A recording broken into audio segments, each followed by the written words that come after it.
Are you a writer?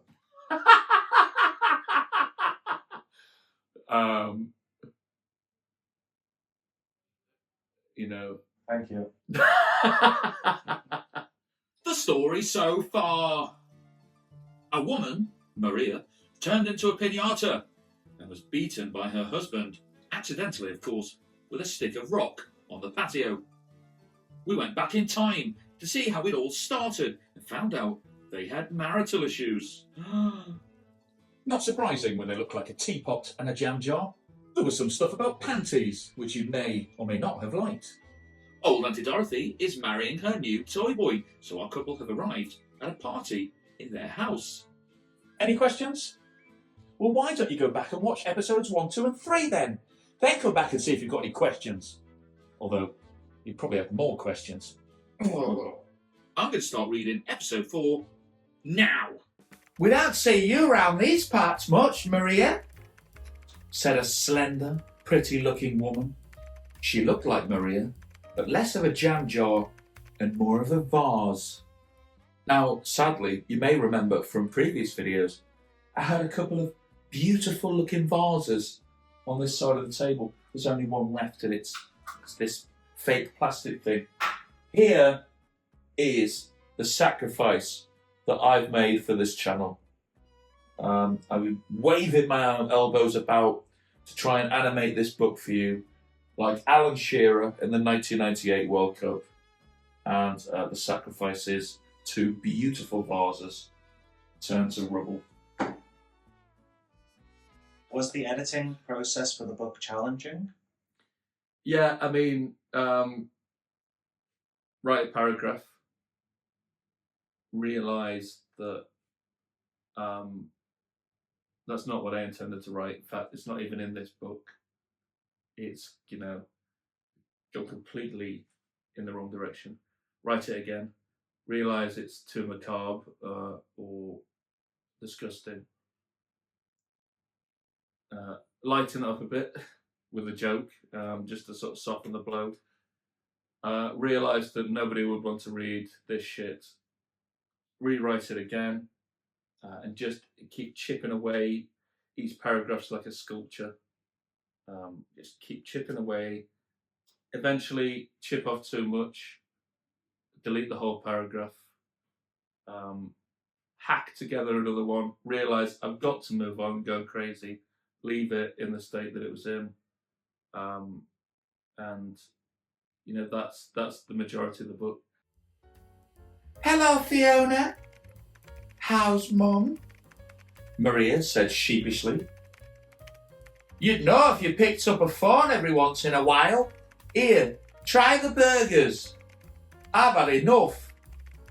She handed Maria a plate with a burger on it, with one bite taken out of it.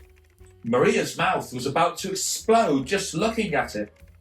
A thick, juicy burger, perfectly seared to a crisp on the outside and very well done on the inside, like every good burger should be. Melted over the patty was a blanket of Oaxaca cheese, stringing and oozing down the sides of tender, golden brioche bun, a spoonful of creamy guacamole, and the crisp heat of a jalapeno added a succulent... John next door's got gout now. Fiona pulled out a cigarette and lit it. Right, so we get this beautiful description of this kind of tantalising burger, and then gout. And I hate to put the image of that in your mind, but we all know someone called John who's got gout or gangrene, don't we? It's just the way it is. But you get this juxtaposition of this really tasty, beautiful, mouth-watering thing, gout. And that's kind of, telling in the book, sometimes things can appear really sweet and then they're suddenly ripped away from you. I think that's what I was trying to convey anyway. I don't know why I was trying to convey that to you, but it's just a nice transition, or a horrible one. That's up to you. Maybe you like gout. I don't know. How would you describe the structure of the book?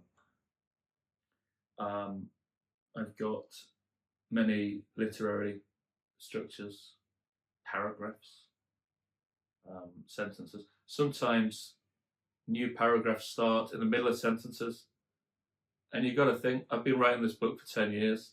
Sometimes I stop, and 3 years later, I come back, new paragraph. I've still got to finish the sentence that I started, but now it's a completely new idea. I've lost my train of thought. It is very much a new book. You know what I mean? As I said, you can't expect one sentence to start and then be coherent at the end. Or it might be gangrene. One of the two. But apparently... Can you blow your smoke somewhere else, Fiona? Bertie said, wafting his hands as he caught up to Maria. Nice to see you too, Bertie, said Fiona. So what about you? She went on, looking at Maria. How are you? Bertie took the plate from Maria, threw the burger onto the grass, and gave Maria a stern look. She's fine. She's dieting, he said. I can see that, said Fiona. I'm going to go check on the boys. Come and say hello. We're at the gazebo if you want to come over and burn some calories. They haven't seen their auntie in ages.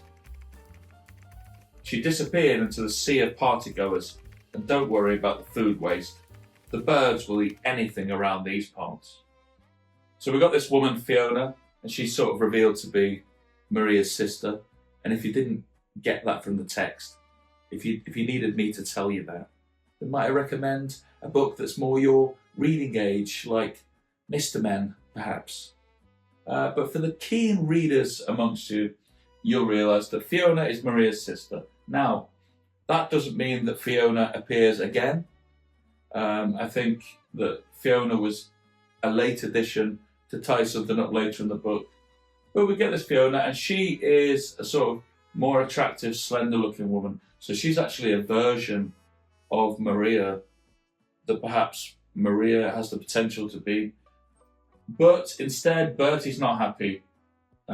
He's saying Maria's on a diet. So he very much expects Maria to change.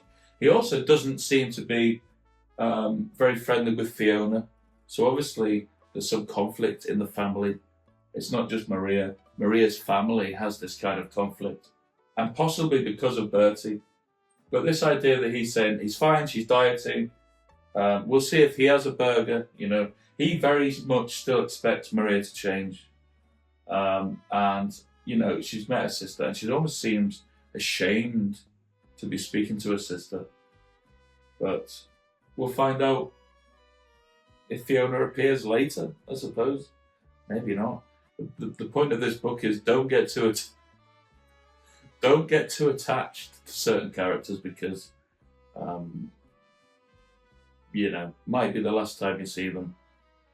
People like onomatopoeia. They like they like the pages to be numbered. Mine are, so that's good. The garden was one that is unnecessarily bigger than the house. There's always that one family, isn't there, that has this like extremely big garden, and when you go inside the house, there's nowhere to sit. You know, there's like usually one chair, usually a chair like this, like a rock hard chair, but they really dedicate time to the garden, even though they live in England and you can only use the garden for about 12 days a year. People were welcomed into the garden via a patio of chalk flagstones that opened the way to a square of rusty grass. Some kid had scratched his name into one of the stones. Pedro. Now, Pedro is the Spanish for Peter, and it comes from the word rock or stone. So it's quite curious that kids scratched that name into one of the flagstones, isn't it? But what's also curious is Pedro hasn't appeared in the book yet. Maybe we're foreshadowing a new character called Pedro. Or maybe we've got a character that's played by Dwayne "The Rock" Johnson. Who knows where this book will take us? Names, You know, I had a good idea that would call the main character Keith. I then found that Maria was a more suitable name. It's got that kind of forlorn vibe to it. Also, you can play with the mariachi pet name. The word, the name Keith is still in the book, but to keep that sort of raw and pure vibe of the book, some characters do call her Keith. You're always looking for an explanation where there isn't one. What was the question? I can't remember the question. I believe it was about the structure of the book. Yeah, paragraphs and page numbers. The garden had undergone a tremendous transformation from the weedy old eerie patch that it was last time Maria was here into a colourful Hispanic haven. Someone had painted the fences with every colour you can think of.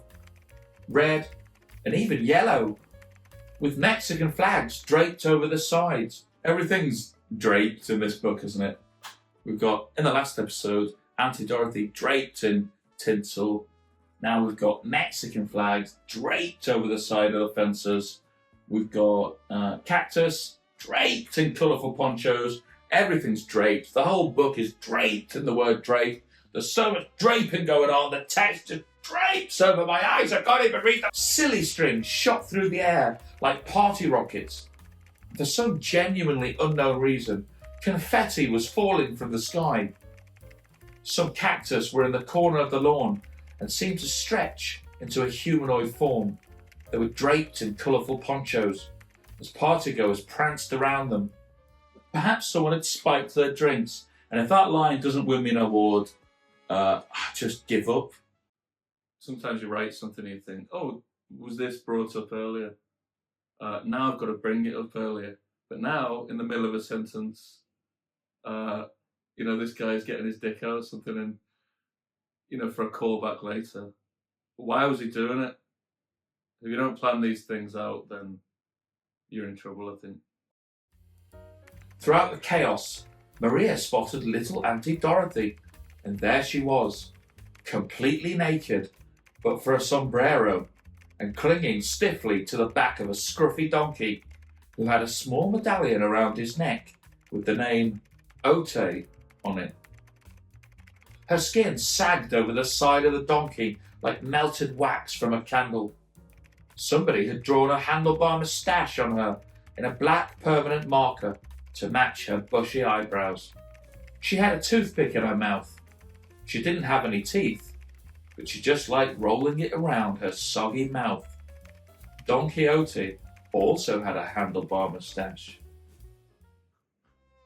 And she's finally here, Auntie Dorothy in the flesh. Well, don't know if you can call it flesh, but the way that I've described it, more like kind of wax and doesn't even have any teeth. So is she really a human? And she's got a toothpick just to show how cool she is. She doesn't even have any teeth. She just rolls it around her mouth. She's a woman with attitude. And at the moment, she's draped over a donkey. Don't know why I didn't put drape there, actually. I've got sagged over. Maybe I did read a thesaurus in the end. But Auntie Dorothy is finally here, and she's sat on a donkey. Don Quixote. Don Quixote. Come on. No? All right. Yeah, but the readers can fill in the blanks. In fact, for my next book, I might just release a blank book and the readers can fill it in. So would you say the readers need to do most of the work? The readers, if you want to read a book, that proves that you're willing to read a book. And you should be, that the contract between me and the reader is that you should be at least trying to understand it, even if there's nothing there to understand. Do you think that's profound? Hack together, soften the blow, fill in the blanks yourself. Well, that's it. The reader should be being hacked. Then there's a sort of, ooh, actually, there's a softer side to it. And then what was the last thing you said? A fill in the blank, and at the end it's. That's what I'm sort of going for with the book. I think that will be the lasting image that I give to you. This elderly woman sagging over the side of a donkey like a melted candle wax. And I hope that image lives with you forever. And certainly until the next episode, when we're going to find out more curiosities and we're going to see more vibrance and more wacky craziness at this party that we've taken 4 or 5 episodes to get to. So I'll see you there. And don't forget, leave a comment. Leave a little comment. I've been doing all the work reviewing this book. I want you to review the book with me. But at the moment, you don't do that. So I'm busting a gut. I'm putting all this effort in, and not one of you wants to leave a little comment. Makes me so. I'm not angry. Look, I'm not angry. I am disappointed. But I will get angry. I will do it. I'll get angry. I will get angry.